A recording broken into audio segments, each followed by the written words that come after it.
This is the one that I hate the most. Yeah. Because this one scares the shit out of me. Because the fear of, we talked about this yesterday with Roger Avery, the fear of these like literally demonic human beings that are running the world and don't give a fuck about human lives and enjoy watching people being tortured. A man who has built a career on staying calm, asking questions, and never losing control, finally broke. Not in a dramatic, staged way, not for attention, not for clicks. This was different. This was a moment where everything he had been circling around for years suddenly became too real to ignore. Joe Rogan, the same man who has interviewed world leaders, scientists, fighters, and whistleblowers, sat there, visibly shaken, struggling to process what he was reading, what he was hearing, and what it all meant. Don't let your kids get into acting. Do not let your kids get into that. Because this wasn't just another conspiracy theory anymore. This wasn't just rumors floating around the internet. The Epstein files started coming out piece by piece, and suddenly things that used to sound unbelievable started lining up in ways nobody could deny. Names, connections, patterns. A million. And what really hit Joe Rogan wasn't just who was involved, it was how deep it went. Because what those files suggested wasn't just individual crimes. It pointed to something bigger, something darker, something organized. And for the first time, you could see it on his face. He wasn't just reacting, he was realizing. This is just from what I heard. Right. But, Tarantino was telling us about this old school Hollywood producer who had a bedroom in his office. Sure. So you would go into his office, and this is like, in the 60s or whatever. So he had his office, and then he had a whole bedroom in his studio. Yeah. Where he would bang all the starlets. Like, if you wanted to be a star, you had to bang that guy. Which is just the deal with the devil that has always been that business. But to understand why that moment hit so hard, you have to go back, way back, before the headlines, before the viral clips, before Epstein's name became known across the world. I knew this, like everyone knew. Did you see his contract? It was in his contract. Joe Rogan didn't start out as the guy exposing uncomfortable truths. He was a comedian, a fighter, a host, someone who slowly built his platform over decades, earning trust by doing something very simple, letting people talk. And that's what made his podcast different. He didn't rush conversations. He didn't cut people off. He didn't follow a script. He let guests go deep, sometimes into places that traditional media would never allow. Over time, something interesting started happening. Patterns. Different guests from completely different backgrounds started hinting at the same things. Not directly, not openly. There is an arrogance that some stars had. They would let you know that you are subhuman. You are below them. They would communicate with you in the most disrespectful and dismissive ways, like weird, like mousy guys that I could like instantly, and they would just be rude to you in a really weird way because they had power. But enough that if you were paying attention, you noticed. Stories about powerful people, stories about private parties, stories about things that didn't feel right. At first, it sounded like Hollywood gossip, industry rumors, the kind of stuff people laugh off. But Joe didn't laugh it off. He listened. And over the years, those small hints started forming a bigger picture in his mind. He would bring it up occasionally, carefully, not naming names, not making direct accusations, just pointing at something, saying, there's something weird going on. Hollywood managers who manage kids, it's a racket, man. Did you hear that kid from Stranger these kids, dude. And for a long time, people brushed it off until they couldn't anymore, because then came Jeffrey Epstein. At first, it looked like a single scandal. One man, one island, one network. He said the same thing exists in music. What? He said in music, there's a bunch of pedos and pederasty. About the whole entertainment business. Women and kids. Mostly kids. But here's the twist. The more information came out, the less it looked like one man acting alone. The guest lists, the flight logs, the connections to politicians, billionaires, celebrities. Suddenly, it wasn't a story about Epstein. It was a story about everyone around him. So tangled. The whole thing is just, I think everybody who looks at it realizes this is a rabbit hole that just goes to the center of the earth. And there's so many people involved in it. And that's when things started to shift for Joe Rogan. Because now, those old conversations, those hints, those uncomfortable stories his guests had shared over the years, they didn't sound like rumors anymore. They sounded like warnings. Everybody is a supplier. Epstein, Weinstein, like these guys knew what these extremists liked and provided it. And then the files started dropping. Not all at once, not in one clean release, but piece by piece, document by document. Enough to start connecting dots, enough to make people ask questions. And that's when Joe Rogan lost control. Not because he wanted to, but because what he was seeing confirmed something he had been trying to wrap his head around for years. According to discussions surrounding those documents and testimonies, Epstein's Island wasn't just a place for parties. It was a system, a place where power, influence, and control all came together, a place where lines were crossed repeatedly. There's one where this one guy is saying to him, "Thank you for the torture video." It's literally a part of an email. The actual quote, "Thank you for the torture," like enjoyed the torture video.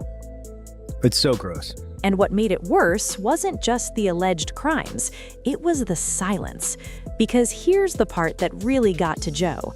These weren't unknown people. These were individuals at the very top of society, people with influence, with platforms, with power. This is the one that I hate the most. Yeah. Because this one scares the shit out of me. Because the fear of, we talked about this yesterday with Roger Avery, the fear of these like literally demonic human beings that are running the world and don't give a fuck about human lives and enjoy watching people being tortured, enjoy watching people killed, participating in ritual sacrifice of people. And they do it in order to show that you're a part of a team and we know that has always historically been a real thing. And yet, for years, nothing. No consequences, no exposure, no accountability. Think about that. How does something like that continue for so long without being stopped? That's the question that kept coming up in Joe Rogan's conversations. And every time he asked it, the answers got darker. Man, like that's you think, so that you think is real. So well, yeah. Not only that, I think that there's sacrifices going on every day in Los Angeles.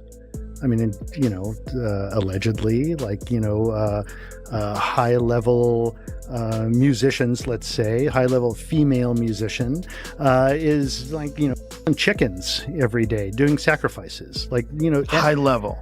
Well, I don't want to say. I don't want to say names because I don't want to get sued, and I don't want to be dead either. Because the idea wasn't just that people participated; it was that people knew and stayed quiet.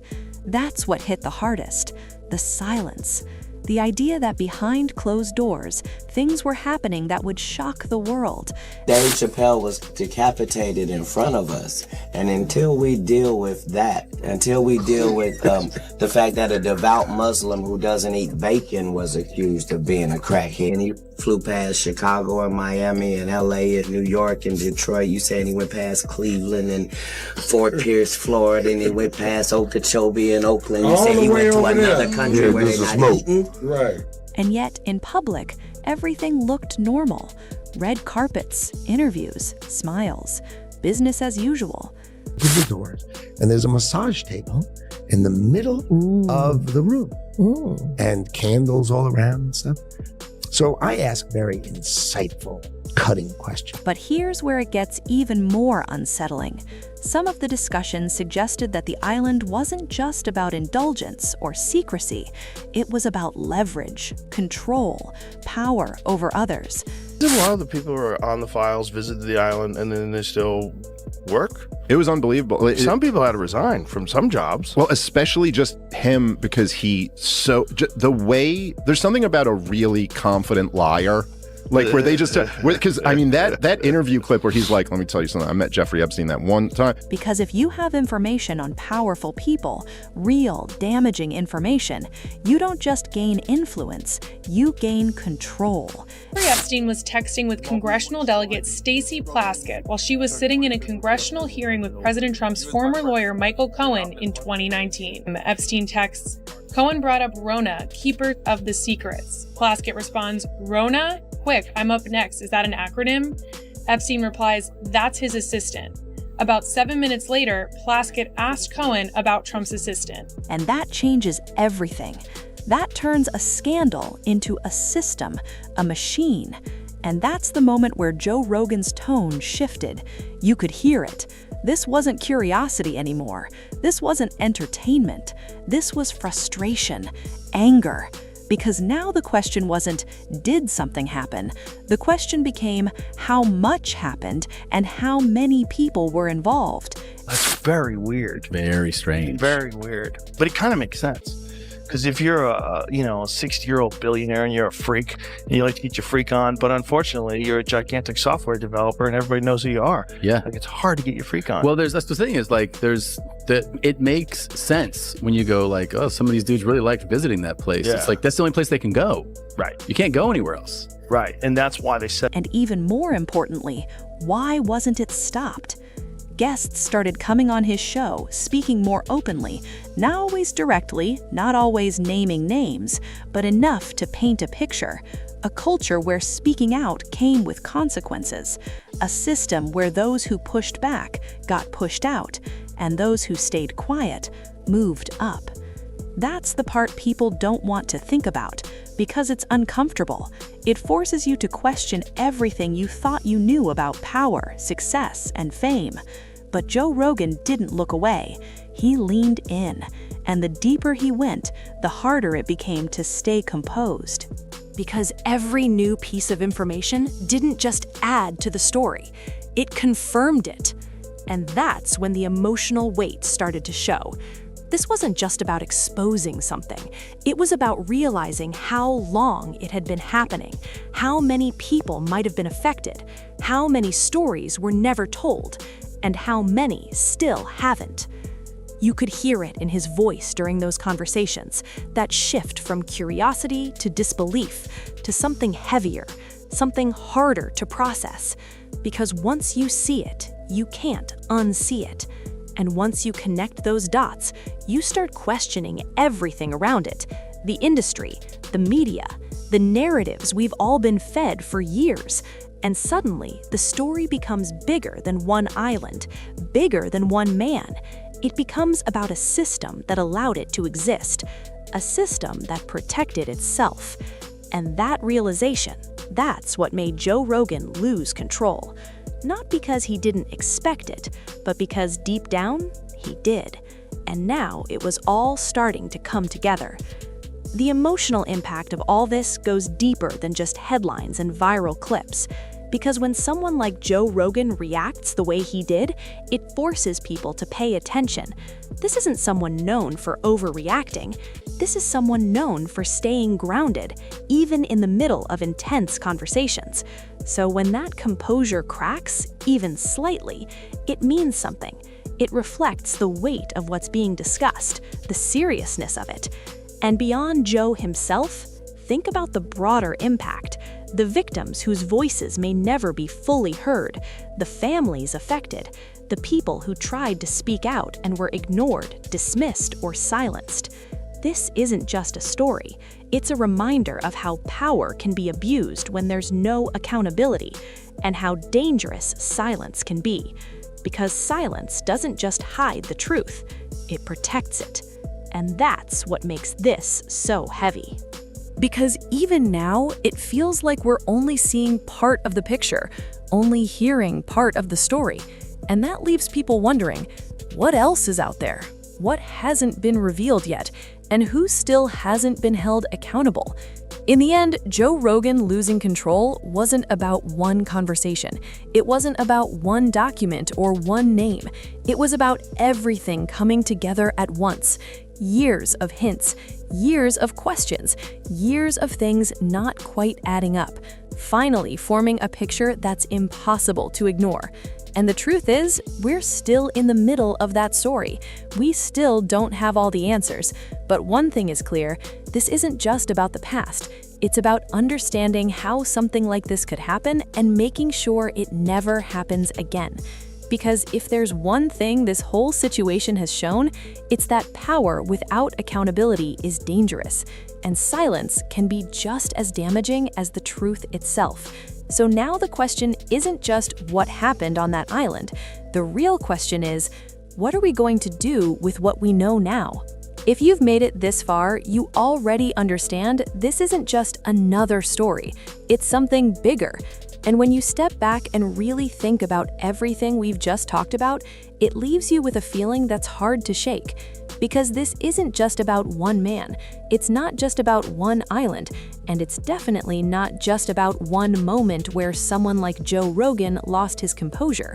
It's about a pattern, a system, a reality that for a long time people either didn't see or didn't want to see. Because the truth is, stories like this don't survive for years without help. They don't stay hidden without silence. And they definitely don't grow without people in powerful positions choosing to look the other way. And that's the part that sticks with you. The idea that behind all the fame, the success, the cameras, and the headlines, there could be something much darker operating quietly in the background. But here's the twist. Now that more people are paying attention, now that conversations are happening out loud instead of behind closed doors, things are starting to shift. Slowly, uncomfortably, but undeniably. Because once people start asking questions, once they stop accepting everything at face value, the silence begins to break. And that's powerful. Because awareness is where change begins. Still, there's a long road ahead. Not every truth has come out, not every name has been revealed, and not every person involved has faced consequences. So the story doesn't end here. In many ways, it's just getting started. And that leaves all of us with a choice. Do we ignore it and move on like nothing happened? Or do we keep asking questions, keep paying attention, and refuse to let these stories disappear again? Because history has shown one thing very clearly. When people stop looking, the truth gets buried. But when people stay aware, it becomes impossible to hide. So whatever you believe, wherever you stand on all of this, one thing is certain. This story is bigger than any single headline. And what comes next depends on how many people are willing to keep their eyes open. If you made it all the way to the end, I want to hear from you. What do you really think about everything that's coming out? Do you believe we've seen the full picture, or is there still more beneath the surface? Drop your thoughts in the comments below. Let's talk about it. And if you want more deep, real, and eye-opening stories like this, make sure you hit that like button, subscribe to the channel, and turn on notifications so you don't miss what's coming next. Because trust me, this isn't over.